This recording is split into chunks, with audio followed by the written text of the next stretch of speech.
भागवत की कथा सुनने के कुछ नियम हैं। नियम क्या? भागवत की कथा सुनने का पहला नियम तो ये कहता है कि 7 दिन तक व्यक्ति सत्य बोले, व्यक्ति झूठ ना बोले। और 7 दिन तक नहीं, व्यक्ति को प्रयास ये करना चाहिए कि हम झूठ ना बोलें।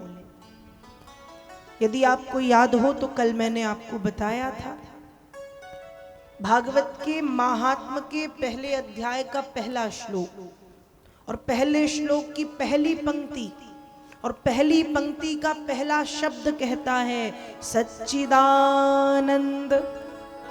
क्या कहता है? भगवान कैसे हैं? कहा भगवान सत्य स्वरूप है। तो व्यक्ति के जीवन में यदि सत्य है, व्यक्ति के जीवन में यदि सत्य है, उसके बाद व्यक्ति पूजन पाठ करे ना करे, व्यक्ति यज्ञ हवन करे ना करे, तीर्थ यात्रा करे ना करे, कोई फर्क नहीं पड़ता। व्यक्ति के जीवन में सत्य का होना जरूरी है। दिन में 100 झूठ ना बोलें।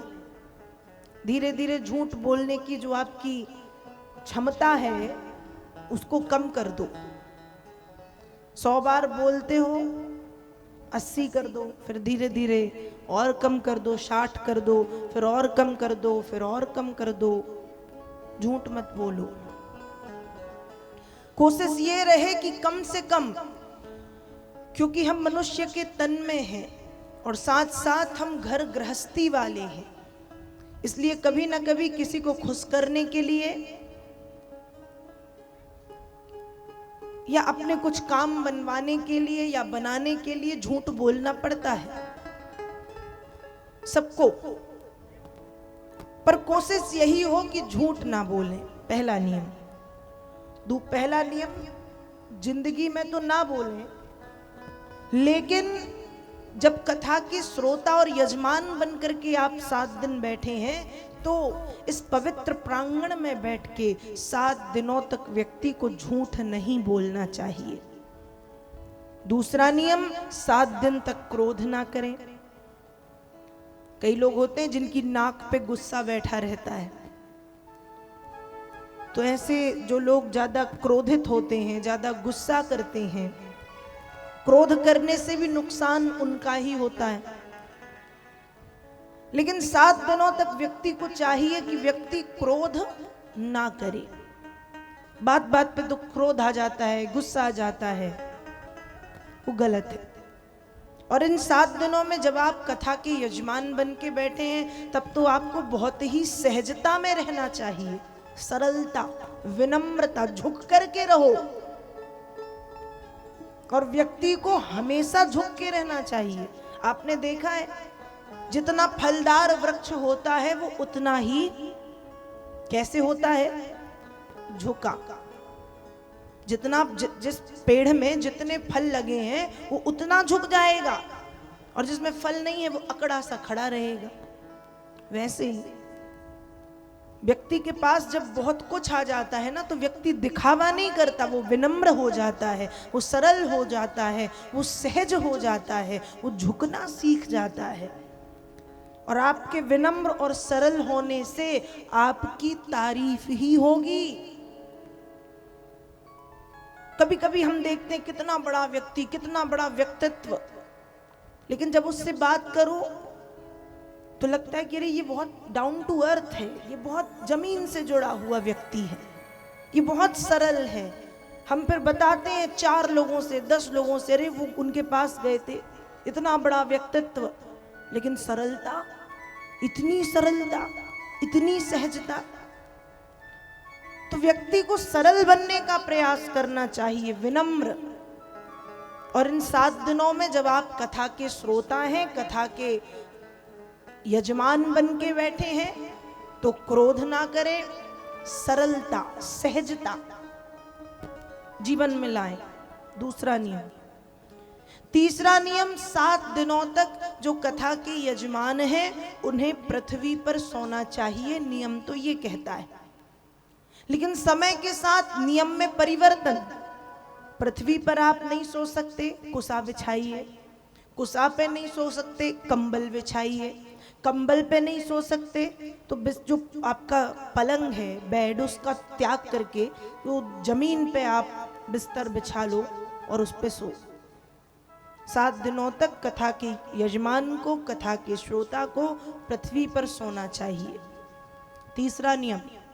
चौथा नियम, 7 दिनों तक तिलक धारण करिएगा। यहां मैं देख रही हूं कल से ही कि तिलक धारण सभी लोग किए हुए हैं।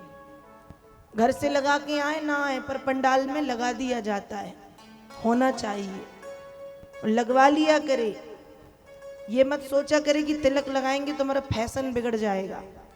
थोड़ा सा, छोटा सा बिल्कुल लगवा लो, ज्यादा नहीं लगवाना, कम लगवाओ, पर लगवाओ। तो कथा का चौथा नियम कहता है कि तिलक धारण करें। क्या करें? जोर से बोलें। भूख लगी है क्या? भोजन करके नहीं आए? आए हो? आए हो क्या? भंडारा चल रहा है पूरे दिन, चल रहा है ना? तो क्या करना है? तिलक धारण। क्या करना है? तिलक लगाना है 7 दिन। और 7 दिन नहीं, ये नियम भी जीवन में धारण कीजिए कि तिलक प्रतिदिन लगाइए।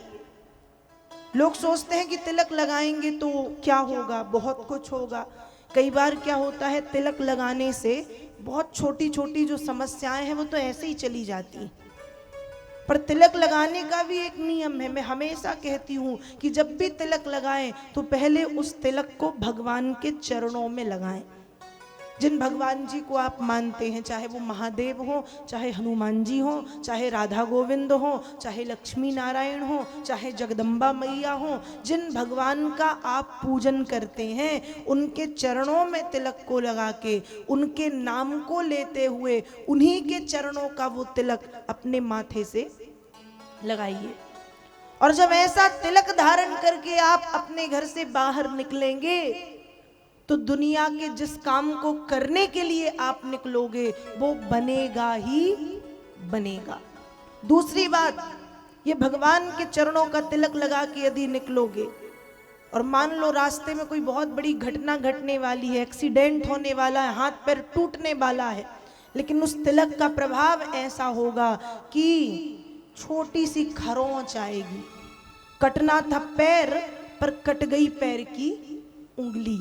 बस कटना था हाथ, लेकिन छोटी सी खरोंच आई और हम बच गए। तो कभी कभी भगवान के चरणों का तिलक जब धारण किया जाता है तो ये बड़ी बड़ी जो बाधाएं हैं वे छोटे में निकल जाती हैं। इसलिए केवल कथा में नहीं, हमेशा आप अपने माथे पे तिलक लगाओ। समझ गए? चौथा नियम, यजमान बन के बैठे हो तब तो लगाओ ही, लगे तो कि कथा में आए हो, तिलक विलक लगा के बैठे हो। 5वां नियम कहता है कि जब आप कथा सुनने के लिए आए, तो ये तो आजकल नियम चला गया, बहुत कम जगह ये देखने मिलता है। कथा प्रारंभ होने के पहले पंडाल में आ जाओ। जो कथा करने वाले हैं वो ना आ पाए और आप आ जाओ। ये मैं नहीं कह रही, ये भागवत के महात्म्य में लिखा है, आप पढ़ सकते हो कि कथा प्रारंभ होने के पहले आइए। आज पंडाल पूरा भर जाता है, लेकिन कब? जब बेचारे व्यास जी आके बैठ जाएं, उनकी आवाज साउंड में सुनाई पड़ने लगे, माताएं तैयार हो के घर के बाहर बैठी रहती हैं, लेकिन निकलती नहीं। निकलती कब है? जब आवाज साउंड उनको सुनाई पड़ जाता है कि कथा प्रारंभ हो गई, तब कहती अब चलो। लेकिन नियम कहता है कथा प्रारंभ होने से पहले आइए। और जाइए कब? कथा पूर्ण होने के बाद। व्यास जी के आने के पहले आओ और उनके जाने के बाद जाओ। चलो ये नहीं है, कोई बात नहीं, जब वो जाएं तो जाएं, आपको जाना है तो कथा जब पूरी हो जाए तो आरती के बाद प्रसाद लें और फिर जाएं, लेकिन आरती के बाद जाएं। ये नियम है 5वां। तब 6वां नियम कि जब आप कथा में बैठें तो अपने गुरु मंत्र का जाप करें, बातें ना करें। आज ये भी होता है, कथा सुनने आते हैं लोग और कथा था में मन तो लगता नहीं, शुरू हो जाते हैं गिचड़ गिचड़ गिचड़ गिचड़, यहाँ की वहां की, इसकी उसकी। पूछती माताओं की तो खास ये आदत, क्यों तुमने ये साड़ी कहाँ से ली, अच्छी लग रही है, कितने की आई, उसने कहा 1200 की, वो कहेंगे अरे ये तो हमने 800 की ली, सेम टू सेम ऐसे ही बातें करती हैं। तुम्हारे घर में क्या बना, उसने कहा भिंडी, मैंने तो करेला बनाया।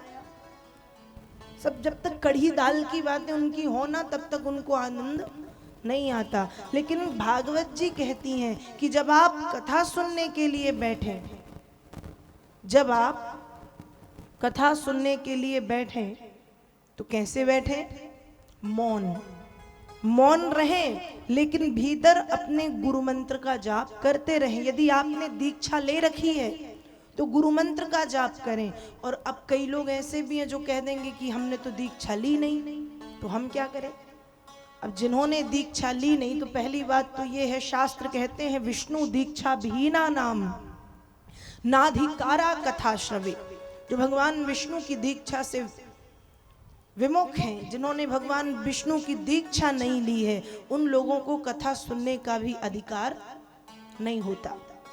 तो यदि आपने दीक्षा नहीं ली तो किस मंत्र का जाप करें। तो भागवत जी कहती हैं कि यदि दीक्षा नहीं ले पाए हैं तो द्वादशाक्षर मंत्र का जाप करें। द्वादशाक्षर मंत्र जानते हैं, जानते हैं या नहीं। द्वादशाक्षर मंत्र है ओम नमो भगवते वासुदेवाय, ओम नमो भगवते वासुदेवाय, यह है द्वादशाक्षर मंत्र। तो यदि आप दीक्षा लिए हुए हैं तो गुरु मंत्र को जप में, और दीक्षा नहीं ली है तो द्वादशाक्षर मंत्र का जाप करें।